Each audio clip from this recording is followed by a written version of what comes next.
ହାଏ ସାଙ୍ଗମାନେ, ଆଜିର କବିତାର ଶୀର୍ଷକ ଅନୁତାପ।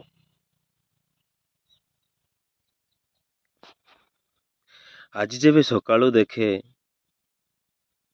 ମୁଁ ରଖିଥିବା ଖୋଲା ଜଳ ପାତ୍ରରେ, ଆଜି ଯେବେ ସକାଳୁ ଦେଖେ ମୁଁ ରଖିଥିବା ଖୋଲା ଜଳ ପାତ୍ରରେ ଛଟପଟ ହୋଇ ମରିବାକୁ ଯାଉଥାଏ ଏକ ମୂଷା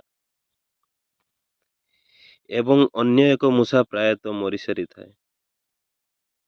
ଅନେକ ଭାବିଲି ନିଜକୁ ଦୋଷୀ ବୋଲି, ସତରେ ମୁଁ କେଡ଼େ ଭୁଲ କଲି।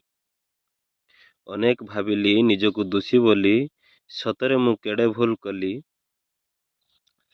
ଯଦି ଢାଙ୍କିଥାନ୍ତି ସେ ଜଳପାତ୍ରକୁ, ନଥାନ୍ତା ସେ ଜଳପାତ୍ରଟି ଖୋଲାରେ। ଦୁଇଟି ଜୀବନ ଏବେ ଥାନ୍ତେ ଖୁସିରେ, ଦୁଇଟି ଜୀବନ ଏବେ ଥାନ୍ତେ ଖୁସିରେ। ମୋ ଜୀବନ ଭଳି ସେମାନଙ୍କର ବି ତ ଜୀବନଟେ ଅଛି, ମୋ ଜୀବନ ଭଳି ସେମାନଙ୍କର ବି ତ ଜୀବନଟେ ଅଛି। ଏଠାରେ ନିର୍ଦ୍ଦୋଷ ବି ଦଣ୍ଡ ପାଉଛି। ହେ ପ୍ରଭୁ, ମୋତେ ଦୟାକରି ଜ୍ଞାତ କରାଅ, ଏ ପାପର ଭାଗୀଦାର କିଏ ହେବ କୁହ।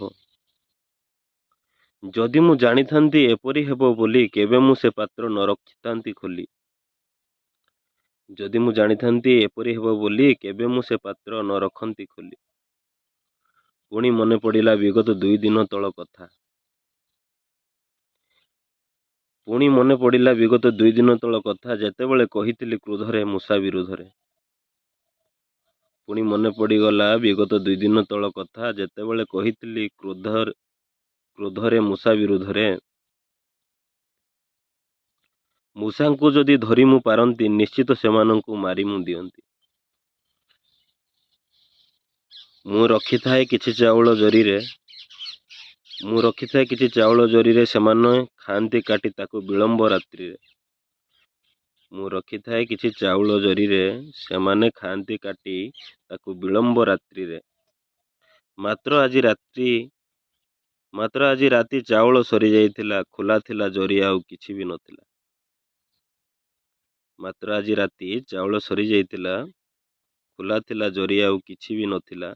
ମୁଁ ଭାବୁଛି ମୁଁ ହିଁ ଦୋଷୀ, ମୁଁ ଭାବୁଛି ମୁଁ ହିଁ ଦୋଷୀ, କାହିଁକି ନା ସେମାନେ ପଡ଼ିଥିବେ ନିଶ୍ଚିତ ଖାଦ୍ୟ ଅନୁସରଣରେ। ମୁଁ ଭାବୁଛି ମୁଁ ହିଁ ଦୋଷୀ, କାହିଁକି ନା ସେମାନେ ପଡ଼ିଥିବେ ନିଶ୍ଚିତ ଖାଦ୍ୟ ଅନ୍ୱେଷଣରେ। ମୁଁ ଭାବୁଛି ମୁଁ ହିଁ ଦୋଷୀ, ଦିନେ ତାଙ୍କୁ କହିଥିଲି କ୍ରୋଧରେ, ଦିନେ ତାଙ୍କୁ କହିଥିଲି କ୍ରୋଧରେ, ଦିନେ ତାଙ୍କୁ କହିଥିଲି କ୍ରୋଧରେ। ଜୟ ଜଗନ୍ନାଥ।